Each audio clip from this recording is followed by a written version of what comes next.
Bem-vindos ao Educast Raiz, hoje para mais um episódio. Neste caso será a segunda parte do Foco de Ser Positivo. Eu continuo a ser o Joaquim Vítor. E eu continuo a ser a Joana Lima, e vou manter então como entrevistadora aqui do nosso especialista. E Joaquim, então eu lembro que na semana passada nós falámos sobre o que é o foco positivo, sobre a forma de, sem querer, acabarmos muitas vezes por dar atenção e reforçar comportamentos inadequados, e sobre a importância de cortar estes ciclos. Isso mesmo. Vimos também a importância das escolhas positivas e fazer antecipações. Hoje vamos começar a falar sobre responder à necessidade que está por trás do comportamento. Ok, então falando em necessidades, muitas vezes o comportamento inadequado é só uma forma da criança resolver uma necessidade, não é? Como é que nós podemos reagir a isto? Bem, antes de tudo é importante perceber a necessidade que está por trás. Por exemplo, nós no podcast passado falámos imenso sobre fazer escolhas no supermercado e, portanto, olhar para isso é a ideia de, ok, a criança neste momento está a escolher os chocolates, foi o tema que nós abordámos, mas é legítima essa necessidade de ter algum controle, de fazer escolhas. Outro exemplo, a criança está a saltar no sofá, tira-se para o chão, corre pela casa. Às tantas esse é um stress porque está a levantar pó, ou porque está a estragar as molas do sofá, ou porque está, mas por trás disso, aparentemente, há uma necessidade de gastar energia e fazer exercício, também ela legítima para as crianças. Ok, essa é a necessidade, mas então qual é que é a solução? Pronto, temos que dar alternativas seguras, ou seja, é garantir essa necessidade dentro dos limites e regras estipuladas pelo adulto.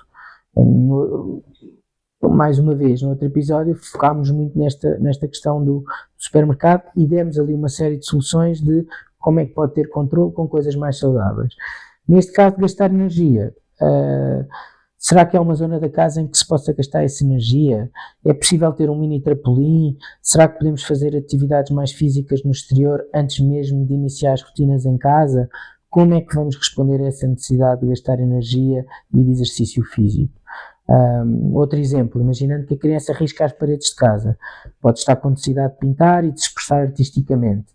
E é importante pensar em suportes e materiais em que efetivamente a criança o possa fazer sem estar a estragar a casa ou pintar tudo, não é?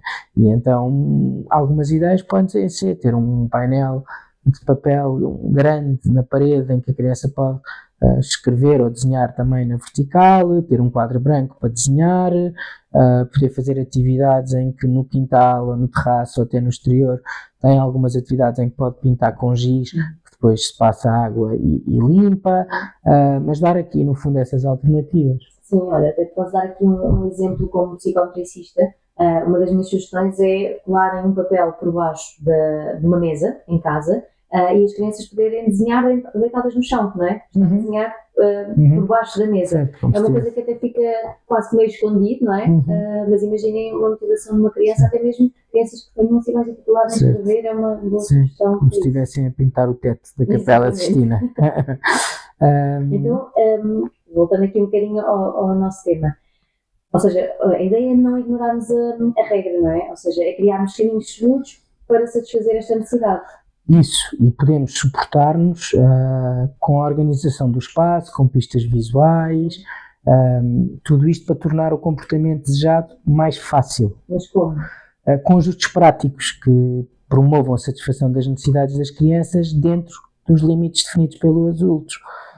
Por exemplo, um papel de parede, quadros brancos, marcadores acessíveis, significa que à partida a criança tendo acesso a estes materiais na sua zona, na área da arte lá de casa, que possivelmente vamos estar a potenciar que ele sacie essa necessidade e que surjam menos riscos nas paredes, ou rotinas visuais a indicar a ordem da rotina em casa. Se nós tivermos essa rotina combinada com a criança, escolhida pela criança, com pistas visuais, em que, por exemplo, diz que primeiro chega à casa, faz os trabalhos, depois toma banho, depois lancha, depois brinca, nós podemos estar a ter menos discussões ou menos negociações diárias sobre o que acontece em cada momento. Podemos ter lanches saudáveis, visíveis e acessíveis e deixar as comidas que nós achamos que são mais para comer só pontualmente, aos chocolates, etc., menos acessíveis e menos ao olhar das crianças. Isto são alguns exemplos do que é que pode ser tornar este comportamento desejável mais fácil. Ok, ou seja, é perceber como é que o espaço pode ser também um aliado nosso, não é? Ou seja, ajuda a definir os limites pela positiva, que é o que nós queremos, e isso também se aplica a nós, não é? Imagina, quando temos batatas fritas e chocolates a olhar para nós na despensa, fica mais complicado resistir. Eu sofro disso e portanto, acho que tudo o que estamos a falar se aplica também a adultos, não é? Um aspecto que os adultos muitas vezes também têm dificuldade é a próxima dica, que eu gostava de focar, que é celebrarmos o progresso e não a perfeição. Este é um desafio muito grande, porque implica celebrar as pequenas coisas. Ok, então, mas consegues explicar um bocadinho melhor como é que se faz este celebrar o progresso? Isto passa por valorizar então essas pequenas melhorias e esforços e não os resultados perfeitos. Nós, por norma, nunca no desenvolvimento ou na promoção de uma competência ou o que for, não costumamos ter mudanças bruscas e radicais. Não passamos do ponto A para o ponto Z. Não passamos do 8 para o 80. Há todo um caminho que é trilhado e para que a criança se sinta motivada nesse processo é importante irmos encorajando os vários passos do processo. Vou dar um exemplo de uma tarefa até bastante complexa, que é aprender a ler e a escrever. A criança vai começar a reconhecer letras, depois vai ler sílabas, depois vai juntar sílabas para criar palavras e depois das palavras vai para as frases. Se nós não formos ficando fascinados e entusiasmados com cada um destes passos do processo, isso pode levar a que, ou se estivermos demasiado focados na ideia, no produto final, na meta, que é a criança a ler depressa, isso pode levar aqui a alguma frustração da criança, a sentimentos de incompetência, e portanto eu acho que é mesmo importante nós estarmos aqui neste apoio e ao celebrarmos com a criança, ela também vai celebrar com ela esse processo. Então isso ajuda a pensar a criança, eu consigo, eu estou a melhorar, não é? Exatamente, ou seja, isto trabalha a autoeficácia e não necessariamente a perfeição. Há muitas coisas que dificultam este celebrar dos pequenos avanços. E uma delas é a nossa tendência, que acho que é importante hoje estar aqui, para fazer comparativos. Ou seja, quando o nosso filho está a juntar sílabas, há outros que já estão a ler textos grandes na sala, vamos imaginar. Então, pode levar a que, se o Pedro já lê textos grandes, o meu filho tenha um problema. E eu, em vez de estar a celebrar as conquistas e o passo a passo que ele está a fazer, estou só frustrada e posso passar-lhe essa frustração. Portanto, é muito importante nós termos aqui este alerta. É tal coisa de, acho que um exemplo muito prático é, as crianças começam a fazer rabiscos numa folha, às vezes sem significado.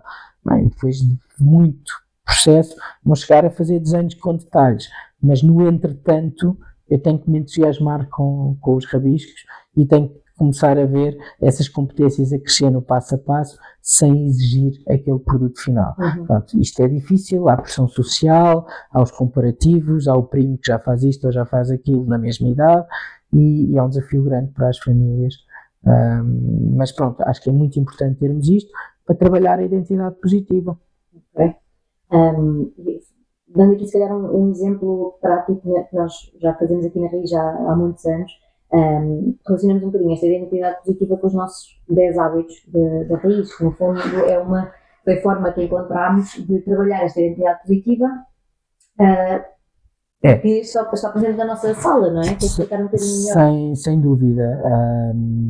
No fundo, nós nomeamos os hábitos, nós construímos hábitos pela positiva, que são valores, são atitudes que nós valorizamos enquanto escola, o hábito de ser positivo, o hábito de procurar soluções, o hábito da diferenciação, o hábito da entreajuda, são 10 no total, depois podemos fazer uma sessão só específica sobre os hábitos, e nós o que tentamos é que quando a criança está a ter algum comportamento que enquadra nesse hábito, nós fazemos essa referência e destacamos, olha, temos este hábito. Podes dar alguns exemplos? Sim, por exemplo, no hábito da entreajuda, nós quando vemos uma criança a ajudar outra, nós dizemos, uau Maria, é isso mesmo, nós temos o hábito de entreajuda e estamos a ver e a Maria está a ajudar a ir buscar um copo de água ao colega, por exemplo. Ou se nós estivermos na horta e há uma criança que tem a iniciativa de tirar as ervas daninhas, eu posso valorizar isso e dizer, uau, é isso mesmo, nós temos o hábito de cuidar, isso vai ser mesmo importante para a planta. E nós, quando dizemos isto, temos o hábito de cuidar, temos o hábito de entreajuda, temos o hábito de procurar soluções, nós estamos efetivamente a colocar a criança e a identificá-la com esse hábito e a dizer nós temos, ou seja, nós estamos a atingir isto e portanto estamos a ter esta competência, este valor, esta atitude, e isso ajuda a criar uma identidade positiva nesta perspectiva de eu sou alguém que ajuda, que cuida, eu sou alguém que resolve problemas e consideramos que isso é fundamental para se criar uma identidade positiva.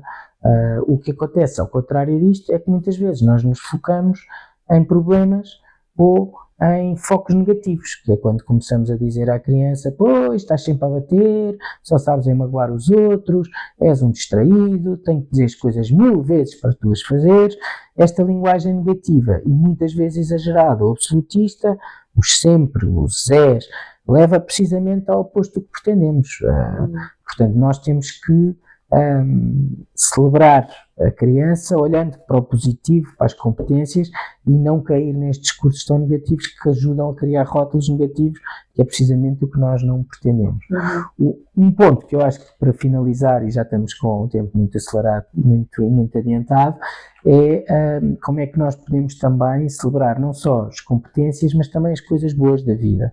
Como é que pode funcionar essa dinâmica de celebrar as coisas boas? As coisas boas, nós podemos pegar numa coisa que é pensar em 3 coisas boas do dia. Pronto.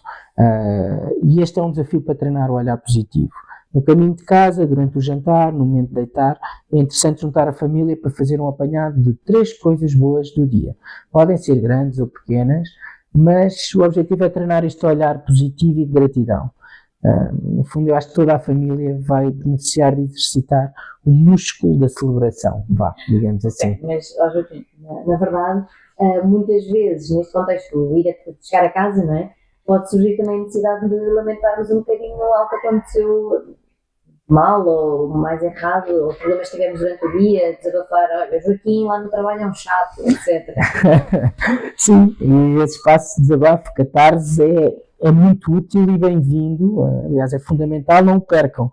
E podes e deves continuar a queixar-te de mim ao teu marido. Esta estratégia das coisas boas não tem qualquer intenção de anular esse espaço, tem só o objetivo de o complementar. Ao início pode ser complicado para todos, adultos e crianças, até porque nós não estamos muito habituados a este exercício de olhar para as coisas boas, ou muitos de nós não estão muito habituados, mas a ideia é não ser muito exigente. A vida está recheada de pequenas coisas. O cão que vem a correr a receber-nos quando chegamos a casa, aquele momento em que bebemos café a apanhar sol na cara, uma brincadeira entre irmãos que nos deixa envelhecidos, um abraço e beijos no reencontro com os filhos. Sei lá, aprender a olhar para estas pequenas dádivas do nosso dia pode promover o nosso bem-estar e ampliar a consciência daquilo que nos faz feliz. Obrigada, Joaquim. É neste tom inspirador que tenho a dizer que o tempo realmente já vai longe. Já ultrapassámos aqui os nossos 10 minutos de promessa de podcast, mas para terminar, qual é que achas que pode ser a mensagem principal para as famílias? Foco positivo, não ignora o negativo, mas não lhe dá palco. Ou seja, a ideia é reforcem o positivo, respondam às necessidades, criem alternativas seguras, nomeiem hábitos ou foquem-se no que está bem e estejam atentos à vida e a celebrar as pequenas coisas da vida e acredito sinceramente que tudo isto pode ser transformador na relação com os outros, mas também no vosso bem-estar, no bem-estar dos vossos filhos. Acho que pode ser muito útil. É mesmo um grande desafio. Parece que o negativo vem sempre com as sirenes ligadas e é tão difícil não dar protagonismo, não é? É, sem dúvida, e é um desafio enorme, mas acredito que vale a pena o esforço. A ideia é irmos tentando, fazer pequenos focos, celebrar as pequenas vitórias. É isso mesmo, e não se esqueçam. Errar faz parte do plano.